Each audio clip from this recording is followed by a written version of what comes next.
Freakonomics Radio is sponsored by Pacific Life Insurance. From pinky swears to I do, you make promises throughout your life. For nearly 160 years, Pacific Life has been helping you keep them by protecting those who matter most. Pacific Life, the power of a promise. Ask a financial professional how Pacific Life can help you create a more confident financial future.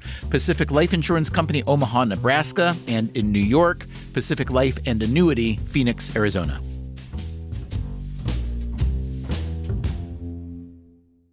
Carter's has your family covered for every summer first steps, first swim lesson, or first sleepover. Our clothes help kids and parents shine, thanks to comfy design and easy dressing details. Visit Carters.com to shop the latest styles or find a Carter's store near you. I'm pretty confident talking into a mic. Hey, I'm doing it right now. But home projects? I second guess everything. Is that noise normal? Is that water damage? Who do I even call? That's where Thumbtack comes in. Just upload a photo or voice note, and it uses AI-powered search to match you with the right top-rated local pro. So instead of guessing, you get clarity and can hire with confidence. For your next home project, try Thumbtack. Hire the right pro today. Hey, podcast listeners. Freakonomics Radio is a public radio show, which means that you, the listening public, are a main source of our financial support. So please go to Freakonomics.com and click on the donate button, which we have temporarily made so gigantic as to be unavoidable. We'll send you some Freakonomics swag for donations above a certain level, and if you do this right away, you will also become eligible to win a 13-inch MacBook Air donated by TechServe, the Apple specialty store here in New York. You don't even have to give to enter the contest, but of course we hope you will at Freakonomics.com. Thanks.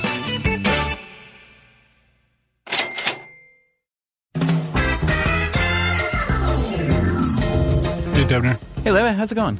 It's going good. So, are you feeling recovered from book tour yet? Yes.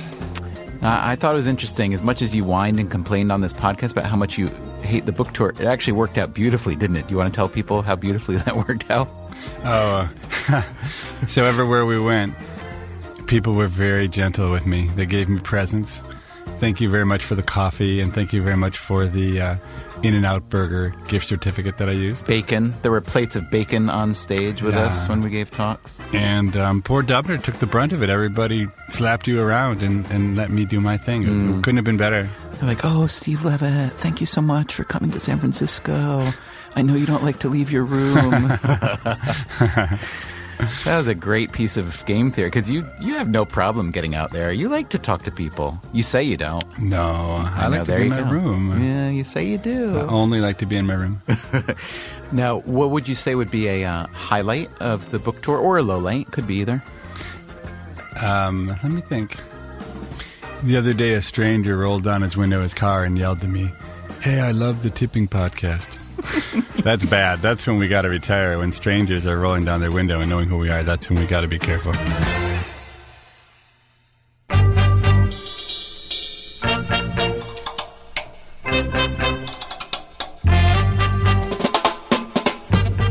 From WNYC, this is Freakonomics Radio, the podcast that explores the hidden side of everything. Here's your host, Stephen Dubner.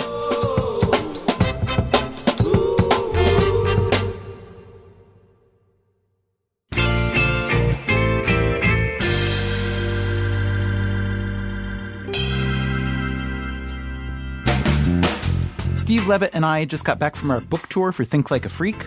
Honestly, it was a blast. Yes, long days, lots of travel, but come on. Big auditoriums full of people willing to sit and listen to what you have to say? Not bad.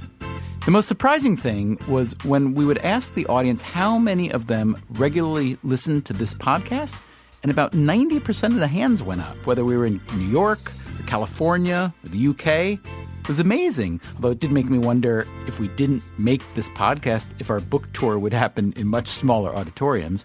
So thanks for coming out, thanks for listening, and thanks for sending in your questions for this first installment of our Think Like a Freak book club. We are starting today with chapters 1 through 3. Chapter 1 is What Does It Mean to Think Like a Freak? Chapter 2 is called The 3 Hardest Words in the English Language, also known as I Don't Know, and how our reluctance to admit what we don't know keeps us from learning. And Chapter 3 is called What's Your Problem?, in which we encourage readers to redefine the problem they are trying to solve. And remember, if your question makes it onto the show, we will send you your choice of an autographed copy of Think Like a Freak or a limited edition Think Like a Freak t-shirt. So listen up. So Levitt, let's start with Andrea Kate Crary from Fargo, North Dakota. Andrea writes, you asserted the most important idea in your new book was the underlying principle that to think like a freak, you must in fact think. I heartily agree with you on the importance of thinking and wonder if you have any suggestions on how. It seems to me that my brain defaults to autopilot. Is there a way to reset my brain's default position? Lev, what do you say to Andrea? I would say to Andrea that I think autopilot is indeed the right default for the brain because the world's too complicated and there's too many things to do to try and really think your way around everything. What I would suggest Andrea try to do is at certain moments when it seems like the marginal benefit of thinking is high, she should see if she can switch her brain into a thinking mode and then kick in the thinking when it really will be to your advantage. And so, for instance, part of thinking, I think, is just finding the quiet time to do it. And so maybe a place to start would be when you see problems or questions that you think might use thinking, file them away in your brain. And when you have quiet time, when you're doing laundry or you're trying to rock a baby to sleep or something like that, then take those moments to actually go back and try to engage your brain and just do it a little bit at a time and see if anything good comes out. I mean, good ideas are hard to come by. Dubner and I spend a lot of time thinking, and we're lucky if we have 1 or 2 good ideas a year. So I think the expectations shouldn't be too high. Yeah, I would also say to Andrea that it's a great idea to just work hard to spend time with people that aren't a lot like you, whether it's, vocationally or age-wise or politically, religiously, geographically, whatever. Because it's amazing how simply doing that will change or broaden, give you an angle on a problem that you wouldn't have considered otherwise. And that, the more we look at the way that people kind of group around groupthink and herd mentality, one reason it's hard to come up with a good solution to a problem is because you're just hearing, this kind of siloed echo chamber of everybody else that you hang out with. So if you can seek out people who look at things really differently from you, whether you're an artist and you don't hang out with data people or politically left and don't talk to people on the right, et cetera, I think that's a way to get a leg up.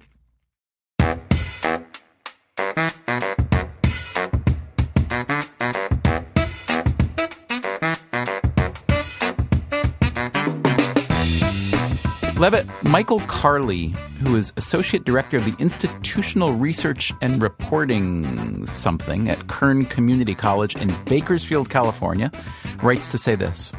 I work as an educational researcher. How would we, in hiring employees for our department, find those with the humility to say when they don't know the answer to a question? A lot of time is wasted when employees plod along in ignorance rather than admitting limitations. Levitt, you have some kind of good trick for employers to screen for that ability?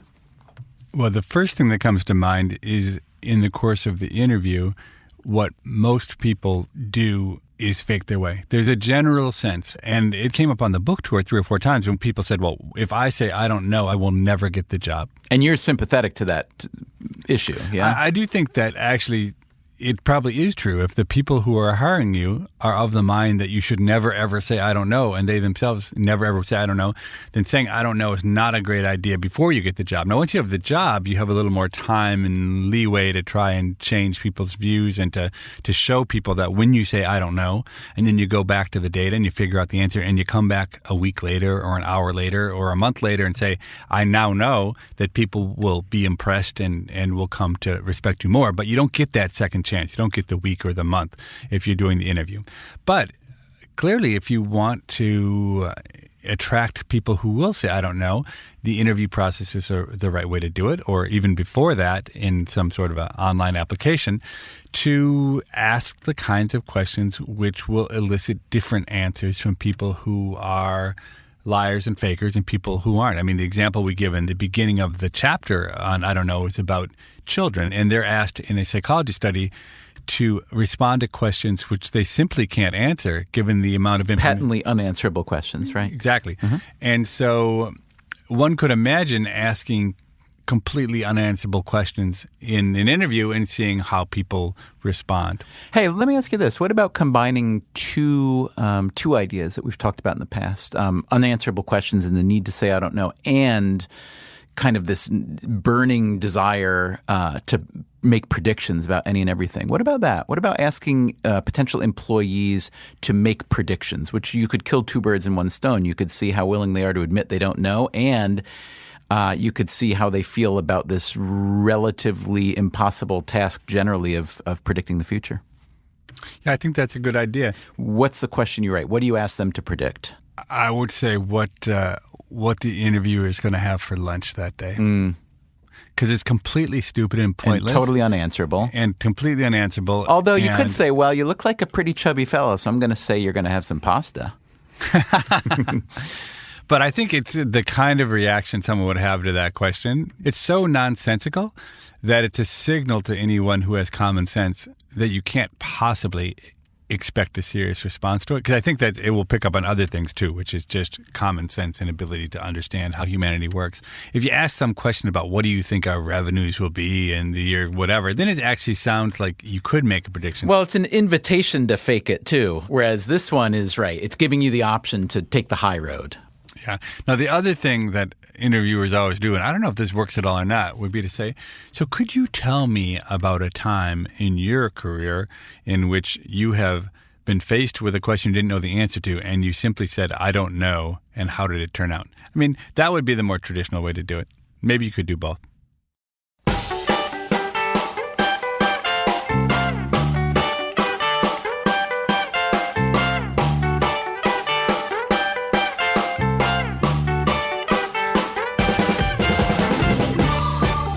Coming up on Freakonomics Radio, what is the biggest reason that so many companies operate on gut instinct instead of using the data? I never would have thought this before I started working with companies. I never would have imagined that it is an IT problem. And one question that is truly inspiring for both me and Levitt. I do love Glenn's question. I think this is super smart and really interesting and important. I think it's great. And one more thing. If you are not already a subscriber to Freakonomics Radio, you should be. Just sign up for free at iTunes, and you'll get the next episode in your sleep.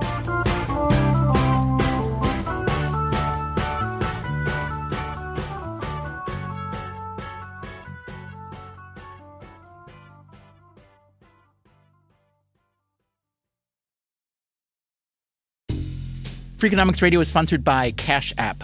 Bitcoin is often talked about as an investment, but it was built to be used. With Cash App, you can actually do that. Send Bitcoin instantly, pay at local Square businesses that accept it, or move it to your own wallet whenever you want. It works more like real money and less like something locked in an account.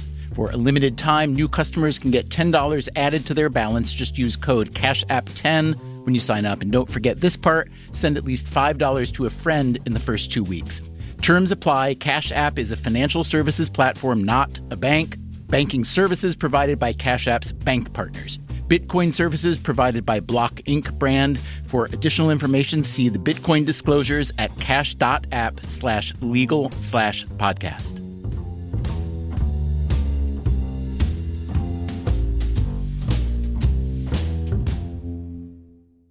Carter's has your family covered for every summer first steps, first swim lesson, or first sleepover.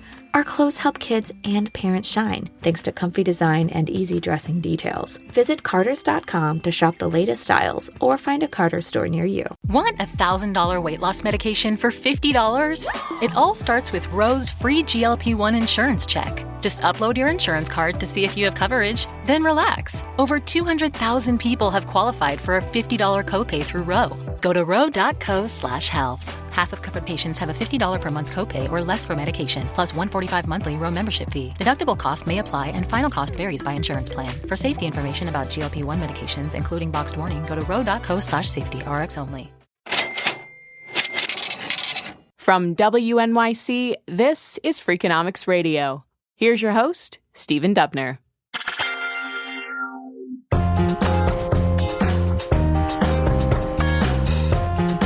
Welcome back to this first installment of the Think Like a Freak book club. Today, we are taking your questions about chapters 1 through 3. Levitt, Mikhail Marchenko from Lenexa, Kansas, I believe, writes to say, in your book, you use a metaphor, a football player, meaning soccer player, who is faced with a tough decision that can have a lasting impact on his professional career, the penalty kick. So incidentally, Levitt, have you caught World Cup fever? Are you watching hours and hours and hours? I did watch that crazy game where Holland beat Spain 5-1. Yeah. Okay, so Mikhail goes on to say, you write that humans are motivated by myriad things, chief among which is pride and reputation. As you simply, yet so elegantly, thank you very much, put it, none of us want to look stupid. So this is about the difference between acting in your own interest versus acting in the public interest, to shorthand it a lot. Now, Mikhail asks, has there ever been a society that strongly believed in the greater good of the community and which punished those who went against the grain and acted to benefit themselves instead? So, Levitt, I have to say my first thought was, well, that sounds a little bit like the former Soviet Union, which by the sound of his name, Mikhail Marchenko, this listener probably is a little bit familiar with. I mean, it's interesting to me that he didn't bring it up. It also brings to mind, for me, a lot of religious communities, ultra-Orthodox Jews, even in 21st century America, and a lot of the Anabaptist communities like the Amish and Bruderhof and Mennonite. But Levitt, I'm really curious to know if you know anything about this societies that kind of, reward the communal, punish the individual goal-seeking, and whether, that's all.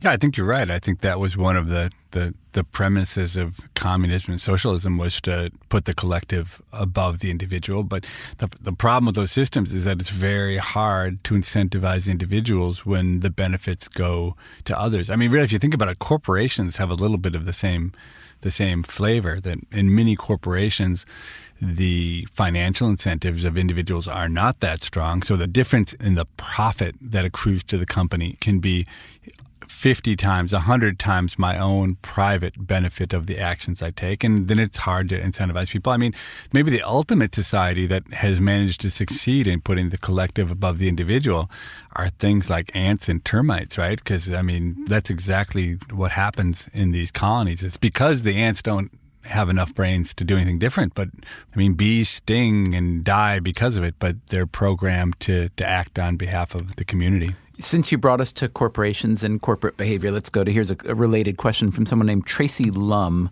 who writes to say, and by the way, every person, so the minute you hear your name on this program, that means that you are going to get some Think Like a Freak swag. So you should be very happy about that, not just for the pride, but for the avarice part of the mention. Mm-hmm. So Tracy Lum writes to say, you write that one of the reasons that people ignore data in favor of gut instinct is tradition and resistance to change. In an ever-changing, competitive, mostly capitalist economy, I'm wondering how and why these types of organizations and individuals survive. So that's really what you're talking about, Levitt, to some degree, which is that in companies, corporations, the boss has different set of incentives, perhaps, than almost everybody else. So tell us about that. You've been spending a lot of time in corporations consulting with them. Do you, A, see a resistance to data generally? And if so, do you see it higher or lower down the ladder? And do you think that there is a split between the incentives for the people in the corner office and the people on the ground? So that's a great question. And I might challenge the premise. The premise of the question is that these old organizations that are resistant to data will survive or are surviving. But in fact, they're certainly not thriving. And what I see all the time is the incredible difficulty that companies and really people, because companies are made up of people, have in adapting to new situations. And it's really amazing. If you look back at what the 50 biggest companies were in the world 100 years ago, I mean, very few of them exist. I mean, other people looked at this. I haven't looked at detail, but companies have very short lifespans relative to, say, universities. The same universities that were the most highly ranked 100 years ago are still almost without exception. Maybe Stanford has gotten better in the U.S., but in general, universities all stick around and companies don't. And I think it's because the university environment doesn't change very much, but the corporate environment, what consumers want and what producers make, changes a lot, and it's hard for companies to keep up. What I really believe, though, is that the importance of data and the availability of data has gotten so much greater, and the ability to do experiments, that the new wave of companies like Amazon that do experimentation are just going to devastate the old way of doing things. And the world is changing. It's not just because of data and not just because of experimentation, but there happens to be a correlation between the kinds of companies that are new and innovative and their use of data. And it's absolutely transforming the landscape. So that being the case, let me just go back to Tracy's question, which you didn't quite answer, which is let's say you're one of these non-transformative, hyper-traditional firms, and you're presumably not an idiot, and you see that firms that don't adapt will suffer, and that part of adapting is to let go, not rely necessarily on gut instinct that's informed by tradition. Why is it so hard for leadership to change? That's really the question that Tracy's asking. Yeah, I think the hardest single thing is, even if you have the desire, which you may or may not have, to be data-driven, that the existing systems, I never would have thought this before I started working with companies. I never would have imagined that it is an IT problem, that you simply cannot get the data you want, and that the data are held in 27 different data sets that have different identifiers. So sometimes when my little consulting firm TGG comes into a company, we'll spend something like 3 or 6 person months working with a company of trying to just put together a data set to do a basic analysis that I think many listeners would think, wow, I would think that a big fancy company would be able to do this with the push of a button. But it really is, it's the IT support and the complexity in these big firms blows your mind about how hard it is to do the littlest simple things.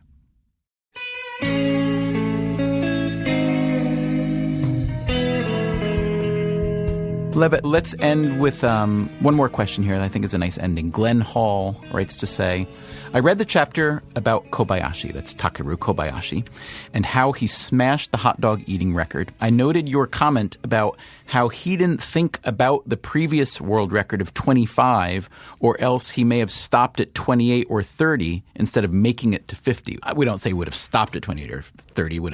He just wouldn't have been able to get so high if he had honored that barrier of 25. So Glenn continues to write, I've been thinking about this for quite some time in regard to a person's chronological age. In the United States, the retirement age has remained at 65 in spite of the large increase in life expectancy. Does this set up an artificial barrier relating to a person's productive life? I am well into middle age, yet the idea of an end game at 65 has never entered my mind. How much of the aging process is physiological and how much is psychological due to culturally induced artificial factors, such as the 65-year-old retirement age? I am currently engaged in an experiment trying to, quote, think myself younger, and it seems to be working. That's what Glenn Hall writes. So, Levitt, I have to say, I love this question. I love the idea of artificial barriers and ignoring them. And I know you're not so keen on that idea yourself, are you? I'm not as keen as you are, but I do love Glenn's question. I think this is super smart and really interesting and important. I think it's great. And it's probably true. I mean, everything he says is true, that we set up these retirement ages decades ago when people were much less healthy and lived shorter. And I don't know. I do think that it's easy when you're an adult to just get caught in the trap of feeling old and getting afraid of everything. So I think a lot of things are under the control of people. You see it all the time. The thing that his question makes me think is that, as you mentioned, longevity has increased so much. I think in the 20th century, life expectancy in the U.S. at birth doubled, which is just that'll never happen again. I think it's safe to say that'll never happen again. So to me, one of the really interesting... Wait, good. Can I interrupt you on that, Sure, though? yeah. The thing, it's not just longevity, it's the state of your body at the time that you're 65. I think we've had at least as big of improvements when you were 65 in the old days and you had worked in some kind of horrible factory 12 hours a day, you were completely broken. But now I think people at 65 are great. And a much smaller share of the population is doing work that's so physically hard. Exactly, too, but right. So it's just a combination. I mean, working the farm. Sure, when you had to it was incredibly brutal work, as you know, having grown up on a farm. So it's as much the increasing longevity as the state of the body and the quality of life you can have at 65. Look, but it's a different question of whether it's just fun to stop working and to then do 100 other things that you couldn't do when you worked. That's. I mean, I don't think either of us are saying no, retirement is bad. I think it's what Glenn's saying, which is true, is that there's no reason that if you love what you do in your work that you couldn't still do it. My dad's almost 80, and he's still a practicing doctor because he loves it and he's not sure what he'd do otherwise. And I think that's exactly the right attitude. And my dad still runs 3 to 5 miles a day, and he acts like he's young, and he is young. He seems young, So I think Glenn should get both a book and a signed T-shirt, whatever we do, for that kind of insightful question. I mean, we didn't give a great answer. I mean, you think his question's better than the answer we could give.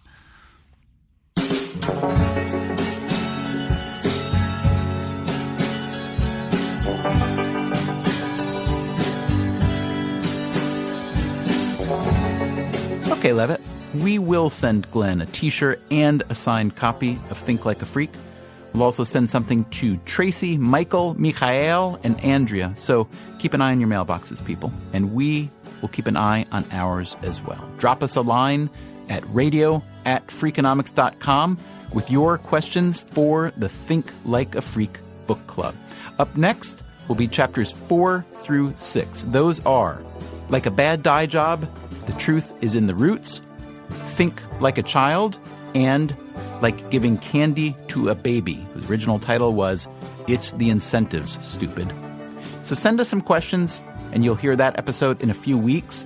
And next week, you will hear directly from Takeru Kobayashi, the hot dog eating champion. And you will learn more than you ever thought you wanted to know about the sport of competitive eating. They said that they took me to outer space and some aliens had given the man 2 stomachs. Mm-hmm. He's taking muscle relaxers. But you were doping, yeah. Did you take muscle relaxers? No. Do you have 2 stomachs? No. He thought about it. Some limits are real and others are just in our mind. 50 hot dogs in 12 minutes? No problem. That's next time on Freakonomics Radio.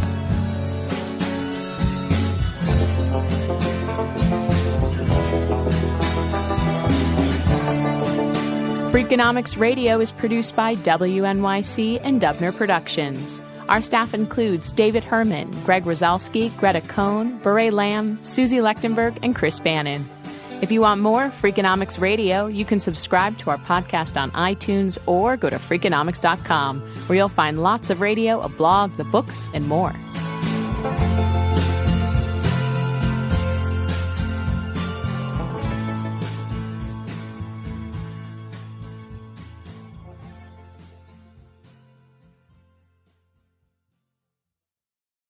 Hi, I'm Angie Hicks, co-founder of Angie, and one thing I've learned is that you buy a house, but you make it a home. Because with every fix, update, and renovation, it becomes a little more your own. So you need all your jobs done well. For nearly 30 years, Angie has helped millions of homeowners hire skilled pros for the projects that matter. From plumbing to electrical, roof repair to deck upgrades. So leave it to the pros who will get your jobs done well. Angie, the one you trust to find the ones you trust. Find a pro for your project at Angie.com. In the U.S., there's a break-in every 26 seconds. But when intruders step near, Simply Safe Home Security steps up. Stop. This is Simply Safe. Police are on the way. Using AI alerts, US-based live agents help deter break-ins. Simply Safe, no long-term contracts. Save 50% on your new system with professional monitoring at simplysafe.com/SXM or with promo code SXM. Outdoor deterrence requires a SimpliSafe Active Guard outdoor protection plan starting at $49.99 a month. Visit simplysafe.com/licenses for alarm license information. Tennessee 2012. Breathe in. Feel the sense of calm that comes from having up to $300 in overdraft protection with Go2 Bank. Now... Did you say $300? Yes. Now, back to our breathing. So if I overspend my balance, Go2 Bank has my back up to $300? Yes. Can we breathe out now? Less worries, more zen, with over $300 in overdraft protection. Tap to open an account today. Eligible direct deposits and opt-in required for overdraft protection. Fees, terms, and conditions apply.